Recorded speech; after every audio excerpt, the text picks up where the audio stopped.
Assalamualaikum warahmatullahi wabarakatuh. Haturan wilujeng enjing kasadayana ayeuna mah urang tapakur, urang ngoreksi karena kakurangan urang dina bidang ilmu Al-Qur'an nya, sami-sami belajar gitu kan nya. Contohna kieu lah.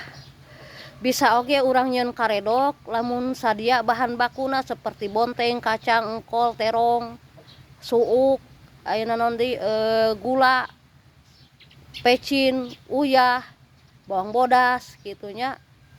Tadina ilmu Al-Qur'an oge kitu, bisa oge urang MTQ lamun boga bahan keur tampilkeunana, paham ilmu tajwid, pas sehat dina bacaan Al-Qur'ana gitunya.